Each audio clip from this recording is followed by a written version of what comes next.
शादी माड्रा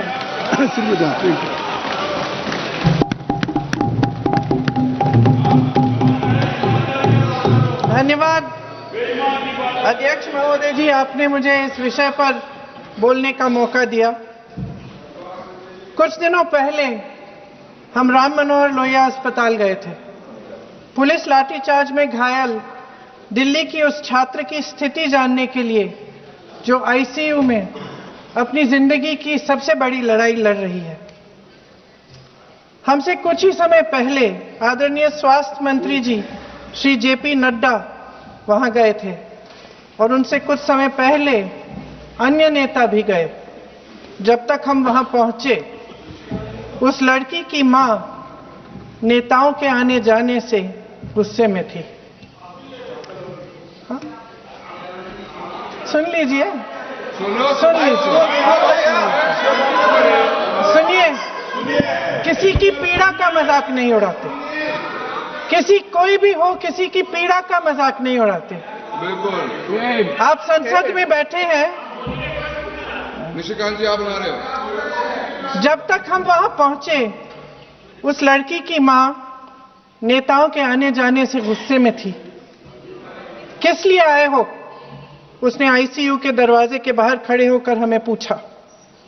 हमारे सामने कांपते हुए हाथ जोड़े कहने लगी कि धन्यवाद आप आए हैं, ठीक है, मगर मुझे किसी से नहीं मिलना, मुझे किसी से बात नहीं करनी।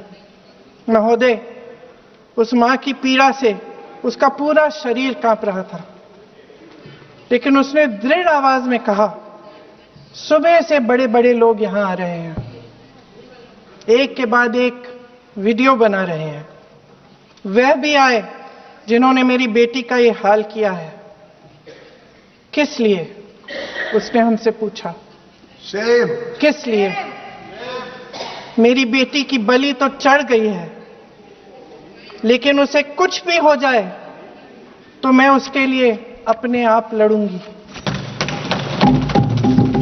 मुझे किसी की मदद नहीं चाहिए, मैं अकेले लड़ लूंगी। महोदय, शायद मुझे यहां खड़े होकर सबके सामने ये बात नहीं कहनी चाहिए, मगर उस मां की गुहार ने मुझे शर्मिंदा किया। उसके दिल के टूटने की वो आवाज जो अस्पताल की दीवारों से में गूंज रही थी, मेरे मन में अभी भी गूंज रही है। इसलिए उस मां की इजाजत लिए बिना मैं आपके द्वारा आदरणीय प्रधानमंत्री महोदय जी और आदरणीय गृह मंत्री महोदय जी से पूछना चाहती हूं कि क्या जरूरत थी एक मासूम बच्ची पर इस तरह दमन करने की? क्या जरूरत थी उन छात्रों पर आंसू गैस चलवाने की, उन पर लाठियां बरसाने की, उन पर वाटर कैनन्स चलवाने की? क्या जरूरत थी उन नौजवान लड़कियों को जलील करते हुए उनके कपड़े फाड़ने की, उनको बेरहमी से गंदी तरह पिटवाने की? देश के युवाओं पर पैलेट गन्स और AK-47 चलवाने की क्या आवश्यकता थी? क्या वे आतंकवादी थे? क्या आतंकवादी हैं? टेररिस्ट हैं? हाँ, कांग्रेस बोल रही है, हाँ, कांग्रेस बोल रही है। जवाब दीजिए, जवाब दीजिए। कांग्रेस बोल रही है, जवाब मांग रही है, जवाब दीजिए।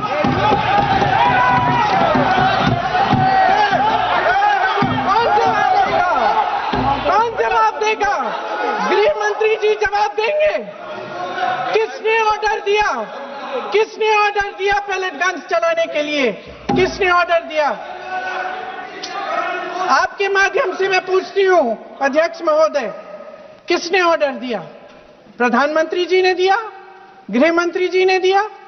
जवाब देंगे? पूरा देश पूछ रहा है, सिर्फ कांग्रेस पार्टी नहीं पूछ रही है, पूरा देश पूछ रहा है। अध्यक्ष महोदय, देश के माता पिता पूछ रहे हैं, छात्र पूछ रहे हैं, अध्यापक पूछ रहे हैं, पूरा देश आज ये पूछ रहा है।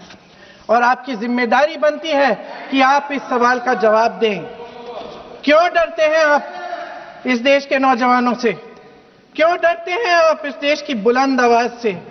और उस आवाज को दबाने का हक आपको किसने दिया है? महोदय, ये सदन यहाँ बैठे हुए सांसदों की जागीर नहीं है, ये इस देश की अमानत है।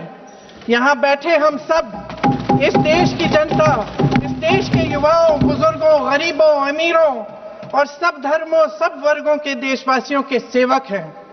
हम उनके प्रतिनिधि हैं और ये सत्ता हमें उन्होंने ही दी है।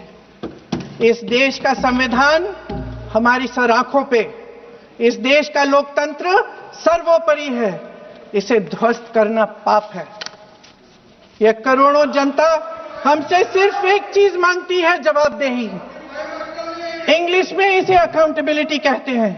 हमें सत्ता देकर, हमें यहां तक लाकर सिर्फ उसकी ये गुहार है कि जो हम करें उसकी भलाई के लिए करें, और अगर उनके साथ अन्याय हो तो हम उनके प्रति जवाबदेह बने और उन्हें न्याय दिलवाएं। पिछले दिनों हजारों बच्चे सड़क पर उतरे, उन्होंने अपनी पीड़ा व्यक्त की। गांधी जी के दिखाए हुए रास्ते पर अहिंसा और सत्य को अपने दिलों में रखते हुए, गाते, मुस्कुराते हुए शांतिपूर्वक प्रदर्शन किया।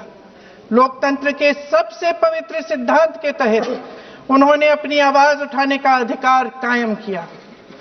ये उस भारत के बच्चे हैं जो गांव में रहते हैं, जो महानगरों में रहते हैं, जो छोटे कस्बों में, छोटे शहरों में रहते हैं, जहां मां अपने गहने बेच देती है, पिता अपनी जमीन गिरवी रख देता है, एक परिवार अपनी पूरी जिंदगी की कमाई बच्चे के सपने पर खर्च देता है। और अब उन्हीं बच्चों को लगने लगा है कि आज इस देश में मेहनत से ज्यादा बेईमानी मायने रखती है, मेरिट से ज्यादा पैसा मायने रखता है। तब सिर्फ एक छात्र नहीं हारता, उम्मीद हारती है। इन परेशान बच्चों ने अपनी उम्मीदें आपसे साझा की। उनकी मांगे क्या थी? कि पेपर लीक करके उनके साथ जो बार बार अन्याय किया जा रहा है उस पर कार्रवाई की जाए, कि जो सिस्टम उनके भविष्य को कुचल रहा है उसे सुधारा जाए, कि जो माफिया उन्हें घेरे हुए है उसे हटाया जाए, कि जिस मंत्री के कार्यकाल में यह सब हुआ वह इस्तीफा दे, कि उन पर बर्बरता करने वालों पर कार्रवाई की जाए और उसके लिए माफी मांगी जाए। बस यही उनकी मांग थी ना, कि जो शिक्षा और स्वतंत्र अभिव्यक्ति का अधिकार उन्हें संविधान ने दिया है उसे कायम रखा जाए। महोदय, हमारे एजुकेशन सिस्टम में कुछ समय से बहुत खामियां भर चुकी हैं। बच्चों पे जो प्रेशर डाला जाता है उसकी वजह से सैकड़ों बच्चों ने आत्महत्या कर डाली है। उससे भी ज्यादा बच्चे डिप्रेशन में डूब रहे हैं। परिवारों पर बच्चों को पढ़ाने लिखाने के लिए घूस, capitation fees, tuition fees, coaching fees आदि के घिनौने दबाव हैं। लोन लेने पड़ते हैं, सामान बेचना पड़ता है और उसके बावजूद कोई गारंटी नहीं कि उनके बच्चों के भविष्य मजबूत बन पाएंगे, क्योंकि बेरोजगारी चरम पे है। इस सरकार ने रोजगार पैदा करने वाले सभी सेक्टर्स को लगातार कमजोर किया। एग्जामिनेशन सिस्टम खुद फेल हो गया है। पिछले दशक में 152 पेपर लीक हुए, 750 करोड़ छात्र प्रभावित हुए, मगर एक भी दोषी, एक भी माफिया को सजा नहीं।